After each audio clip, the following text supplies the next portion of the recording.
Hi guys, I'm bringing you the Hart family, the coroner's inquest. This is 1 year later.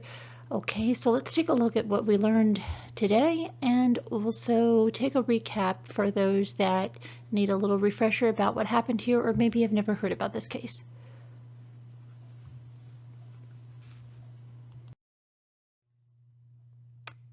Happened a little over 1 year ago that the Hart family plunged off a California cliff to their deaths. At first it was thought to be an accident, but we learned that that wasn't the case. Jennifer and Sarah, each 38, and their adopted children, Marcus, 19, Hannah, 16, Jeremiah and Abigail, 14, 12-year-old Sierra, died in the crash in the area of Juan Creek and North Highway 1 in Mendocino County, California on March 26, 2018. The remains of the sixth child, 15-year-old Devante, has not been found. The manner of death. Jennifer Hart drove her family's SUV off the cliff about 54 hours after she and her family first left their home. On Thursday, a California Highway Patrol expert testified that the crash was intentional. When the Harts left their home, I don't think they knew what they were going to do at that point, Slate says. I do think they knew that CPS was there. He continued, one of the final questions I would ask all of my witnesses would be, based on how well you know Sarah and Jennifer Hart, would this be an act that they could do? Would they be the type of people that would say, if I can't have my children, nobody can have my children? And most of the witnesses either stated yes, Jennifer would say that, or yes, that would be a decision that either or both of them would make. Jennifer and Sarah Hart and their 6 adopted children disappeared from their Woodland home in late March 2018, shortly after a Washington Child Protective Services caseworker tried to contact the women at home. Neighbors had called CPS concerned that the children were being abused and neglected. Within weeks, authorities said Jennifer Hart, who was driving, was legally drunk at the time of the crash. Toxicology tests also found that her wife, Sarah Hart, and 2 of the adopted children had a significant amount of an ingredient commonly found in the allergy drug Benadryl, which can make people sleepy. The story garnered national attention and outcry. Some friends of the Harts spoke out in support of the couple, while others said they had suspicions about abuse. As the investigation continued, details of previous family abuse allegations surfaced. Documents released in April 2018 showed Oregon Child Protective Services that the Hart family had been investigated for child abuse in Minnesota. Despite the knowledge, DHS investigations was closed, and investigators concluded that they were unable to determine whether there was abuse in the home despite some indications of abuse or neglect. By August of 2018, Clark County investigators said the entire case and investigation was very frustrating. Clark County Sheriff Office Sergeant Brent Waddell said that the investigators in his agency weren't able to locate a suicide note, a message, or even any journal entries that spell out a clear intention. In November of 2018, Clark County investigators released more documents, including emails between Jennifer and Sarah indicating marital trouble. This coroner's inquest today provides another piece to the ongoing puzzle of the Hart family crash. Sarah's troubling Google searches. As she sat in the passenger seat of her family's SUV with her wife Jennifer behind the wheel and her 6 kids in the back, Sarah Hart searched Google about whether it would be painful to die. Is death by drowning relatively painless? Hart searched Google on March 24th, the day before Jennifer drove their family off a 100-foot cliff, killing everyone inside. These Google searches were read by the California Highway Patrol officer Jay Slates during the Mendocino County Coroner's inquest presented by the Sheriff's Office Thursday. How long does it take to die from hypothermia in water while drowning in a car? Sarah also searched, according to Slate's testimony. Sarah began searching at 12:30 a.m. on March 24th as she and her family neared the Washington-Oregon border. She would continue to conduct Google searches along those lines until 6:30 p.m. that night. Right after Googling, Sarah would delete each search from her phone, Slate testified. The inquest is being presented more than a year after the crash, which killed Jennifer, Sarah, and their 6 children. Authorities said they hoped the inquest would bring a close to the high-profile case, which sparked national headlines when authorities announced the fatal car crash was a crime, not an accident. The family's picture-perfect online image also drew debate as disturbing details leaked out about the realities the children had experienced at home. Slates testified that shortly after leaving their Woodland, Washington home on March 23rd, the family stopped at Walmart, where Sarah ran inside and bought a generic bottle of Benadryl. Hours later, she would search Google about overdosing. Can 500 milliliters of Benadryl kill a 120-pound woman? She searched. Slates testified. She reportedly also searched, how can I easily overdose on over-the-counter medications, and what will happen when overdosing with Benadryl? One of the final searches on her phone, Slates testified, was searching for no-kill shelters for dogs. The family's dogs have not been accounted for and are believed to have been in the vehicle with the family. The police search of the Hart home days after the March crash showed hardly any indications that 6 children were being raised there. The home had only one twin bed for them. Nearly half the family's income in most recent years came from money designated for care of the kids, all adopted out of foster care in Texas.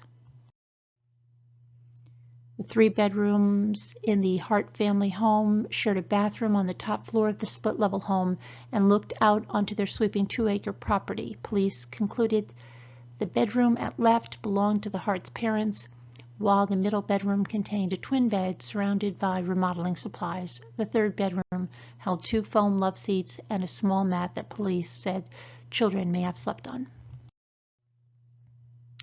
Investigators couldn't figure out where the children slept in the Woodland, Washington home. The parents had the double bed. Another bedroom contained the 2 foam love seats and a padded mat where the police believe some of the children may have slept. The 3rd bedroom held the twin bed. Jennifer and Sarah Hart, parents of the 6, lived beyond their means, and aspects of their lifestyle diverged widely from what they presented publicly online, the records show. But the investigation found that money was tight and the adopted children were moneymakers. According to records found at the scene, 2 of the children yielded the family's payments of about $11,000 a year from a man who identifies as the stepfather in their birth family. Jennifer Hart was a stay-at-home parent who homeschooled the children, and Sarah Hart earned about $45,000 as an assistant manager at Kohl's, records show. The couple also appeared to bring in as much as $41,000 in a typical year from payments intended for the children's well-being, according to the Oregon Live analysis. The parents had recently purchased the $375,000 3-bedroom home and accumulated more than $21,000 in credit card debt, according to the documents from Clark County. 2 of the children told neighbors in the months and days leading up to their disappearance that the parents abused and underfed them. An Oregon doctor who examined the children in 2013 found that nearly all of them were so small and were off the growth charts for height and weight. One son, Devontae Hart, 15, asked neighbors for tortillas, bread, and cured meat for himself and his siblings. The neighbors ultimately called Washington child welfare officials, who knocked on the family's door the day before they left. Police, hoping to find clues, later discovered chest freezers in the family home filled with lunch meat, tortillas, and copious amounts of bread. They found the home clean and orderly except for dirty dishes in the kitchen sink and some clothes piled in heaps around the house. More than 270 police photos taken at the home show investigators found school supplies, board games, and a small library with Harry Potter, Twilight, and other young adult novels.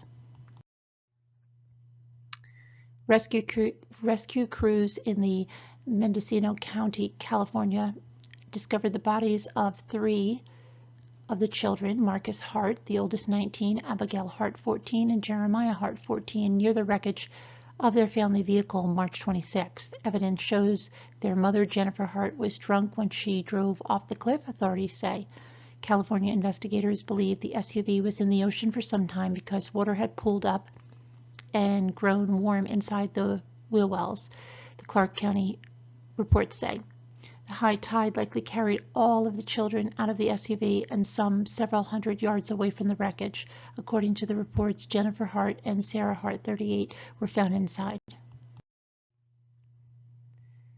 The Hart family moved into their woodland acreage in May of 2017 after several years living in a rented home in West Lynn. The couple registered to vote and registered the title to their car in Washington.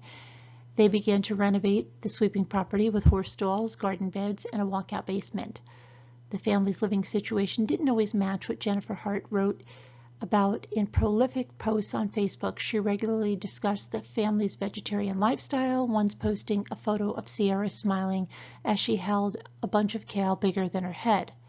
Clark County investigators in March found the family's fridge stocked with hot dogs, ham, large packs of chicken breasts, and a large roll of ground beef. The freezer held corn dogs, frozen tilapia, and pizza snack rolls. Jennifer Hart's social media post portrayed a family that spurned television and kept children largely away from electronic screens in favor of camping, gardening, reading books, and caring for animals. Traded in the television set for the best big screen available, Planet Earth, she wrote in May 2013, shortly after the family moved to Oregon. Police found a large screen TV in the family's common space and a tablet and a laptop in the home. The Clark County Sheriff's Office has not yet said what the content of the electronics revealed. The couple struggled to keep up with their expenses on one paycheck, records show. Investigators found statements for 2 credit cards with a combined balance of $16,750. The couple had paid $8,000 the month prior to bring down their Discover card balance, which had exceeded $21,000. The next payment was due March 28th. Investigators found that the last financial transaction made from the couple's bank account was a payment to the card in the early morning hours of March 26th, the day the crash was discovered. It's unclear what the amount was. The children were an important source of the income. Texas paid the family roughly $30,000 a year in adoption assistance payments, according to records obtained from the Texas Comptroller's Office. Those payments decreased by about $550 a month in August of 2016, the month after Marcus turned 18. The final payment to the family was $1,900 on March 2nd. 2 sons, biological brothers, Devontae and Jeremiah, also brought in additional monthly payments paid from the retirement accounts of Nathaniel Davis. Documents detailing the payments list Davis as Devontae's father. The documents show Jeremiah's benefits amounted to $5,400 every year. If Devontae brought in the same amount, that netted the family $10,800. Another man, Clarence Celestine, told the Oregonian in April that he is the father of Jeremiah and the boy's younger sister, Sierra. Celestine's sister unsuccessfully tried to adopt all 3 of the children from foster care in 2006. Court records in her adoption appeals case confirm that the brother, not Davis, is Jeremiah's father. That her brother, not Davis, is Jeremiah's father.